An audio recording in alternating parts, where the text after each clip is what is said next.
A jar of fermenting cabbage sitting on a kitchen counter contains in the first 24 hours a population biology more violent than anything else in the room. Dozens of bacterial species are competing for the same finite supply of cabbage sugar. Some will produce lactic acid and the clean acid bite of sauerkraut. Others will produce hydrogen sulfide, biogenic amines, and the unmistakable smell of putrefaction. The cook is not really choosing between recipes when starting a ferment. The cook is choosing which microbes win. And the single tool that controls that outcome, more decisively than temperature or time or starter culture or vessel shape, is salt percentage by total weight. 2% is the number. 1 kilogram of shredded cabbage plus 20 grams of pure salt, mixed and pressed under its own brine, will reliably produce sauerkraut within 10 to 14 days at room temperature. This is the canonical sauerkraut ratio, and with slight variation, the canonical kimchi ratio. Korean kimchi typically runs 2.0-2.5, accounting for the salt already drawn out of the brining cabbage. The Hungarian, German, Polish, and Alsatian sauerkraut traditions, developed independently over 1,000 years before anyone had a microscope, all converged on essentially the same percentage. They were not coordinating, they were tracking an ecological boundary that the cabbage itself enforces. The boundary is set by the salt tolerance of the relevant organisms. Lactic acid bacteria, Leuconostoc mesenteroides, which dominates the first phase of a ferment, and Lactobacillus plantarum, which takes over once the pH drops, tolerate salt concentrations up to roughly 8% by weight. Most spoilage organisms and pathogens do not. Escherichia coli is inhibited at around 3% salt. Listeria monocytogenes struggles above 4%. Clostridium botulinum, the organism that haunts every fermentation textbook, cannot multiply in aerobic conditions at all, and is further suppressed by the rapid acidification that LAB produce in a properly salted brine. 2% salt is enough to disadvantage the bad organisms without crippling the good ones. It is a deliberately narrow window. Push the salt down to 1% and the window collapses. The brine becomes hospitable to organisms it should not be hospitable to. A 1% ferment can still succeed if the cabbage is exceptionally clean, the temperature is cool, and the cook is lucky. But the failure mode, when it comes, is rapid and unmistakable.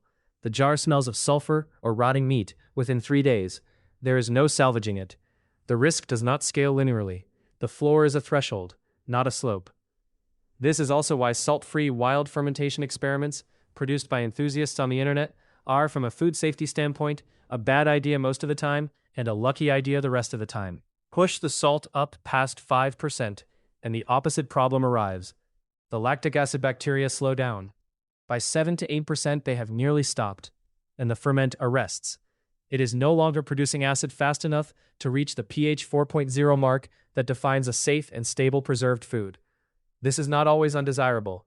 Japanese long-aged sukemono, nukazuke takuan, traditional fish sauce production, Vietnamese nukmam, Roman garum, Japanese ishiru, and miso fermentation all use salt percentages between 5% and 15%. They are trying to ferment slowly, over months or years, while letting enzymes, bacterial and fungal, do the work of breaking down proteins and developing flavor. Miso at 12% salt is essentially a controlled, decades-tolerant rot, where Aspergillus oryzae enzymes hydrolyze soy proteins into amino acids without the lactic acid bacteria ever gaining the upper hand. These are different ferments with different goals, and the salt percentage tells you which one you are making before you taste anything. The math is brutally simple and absolutely unforgiving.